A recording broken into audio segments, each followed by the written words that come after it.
Hello, good morning students. Please subscribe the channel, drop a like, share and comment. Today's transcription number 371 of Sir Kailash Chandra's volume number 17 on the speed of 100 words per minute. Start.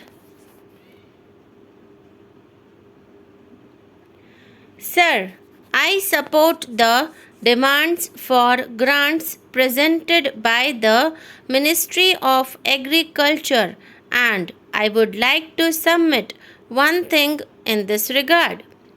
Our country is considered to be an agricultural country where about 70% of the total population is dependent on it, and it is also the main occupation of the people in rural areas.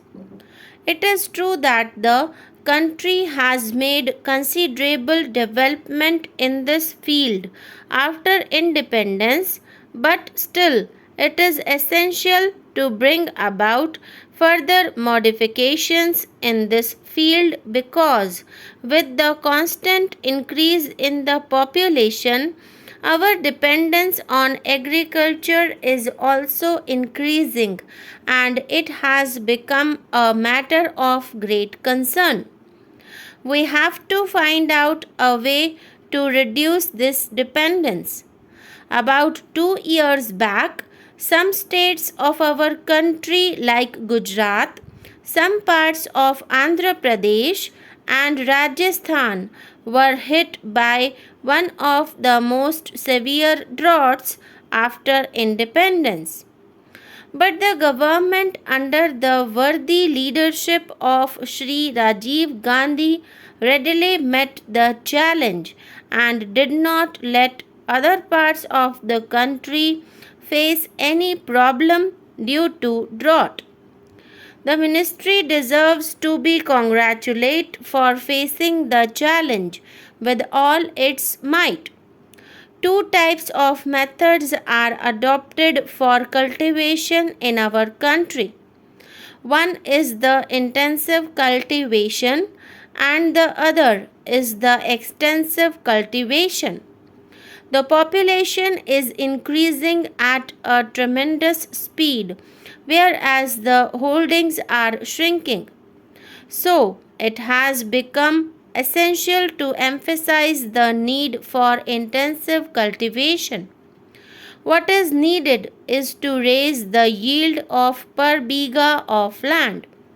Agriculture depends on various other factors. A farmer cannot reap a good harvest unless power supply and irrigation facilities are available to him. So far as irrigation is concerned, a few dams and canals have been constructed and pumping sets have been installed to fulfill the purpose of irrigation. But about the big canals, the general complaint is that the farmers do not get the water for irrigation in time. Though in Kanpur district canals have been constructed and pump sets have been installed, but the water supply does not reach the fields at the tail end and the farmers suffer as a result thereof. I would like the central government to hold consultations with the state governments and make certain arrangements so that water reaches the tail end of the fields where the facilities of canals, pump sets, etc. are already there. There is a common complaint that the farmers do not get remunerative price for their produce. The agricultural prices are fixed every year by the Agricultural Prices Commission, but the government should evaluate the criteria of fixing agricultural prices. These criteria should be further modified in order to enable the farmers to sell their produce at a remunerative price. Even today, the main grievance of the farmers is that they do not get a price for their produce which is proportionate to the cost and the hard work they do. So, the government should pay attention to this also. The knowledge of the techniques of agriculture is increasing in our country very rapidly. The agricultural universities set up by the government are conducting research in the field of agriculture and are making use of that research in the fields. But it appears that this knowledge is used in some limited areas only. Therefore, a comprehensive program should be chalked out so that the benefits of this knowledge could be made available to all. I, therefore, urge the government to formulate schemes in such a way that our farmers could get the benefits of our scientific progress to increase agricultural production. The government is aware that the farmers have to face the natural calamities of flood and drought every year. Relief is provided by the government at the time of flood, but lakhs of acres of agricultural land is rendered unfit for cultivation due to floods.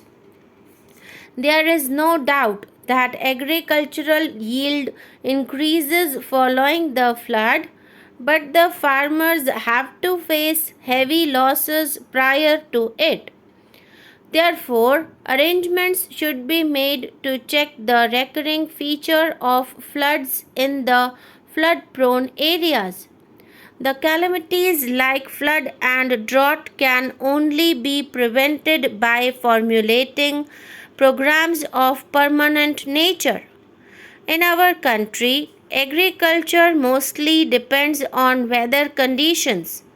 If the weather conditions remain favorable, the crops are good, but in the event of excess or deficient rainfall, or if the crop is hit by hailstorm, huge damage is caused, and in that case, we curse the nature and say that everything has been destroyed due to bad weather. Therefore, the government must think in terms of finding preventive measures to protect agriculture from the havoc of natural calamities. The government has introduced crop insurance scheme for the farmers, but its benefits do not reach the farmers.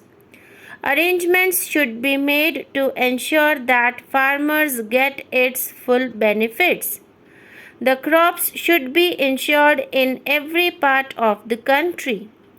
To ensure that its benefits reach every farmer all over the country, each one should be covered under this scheme.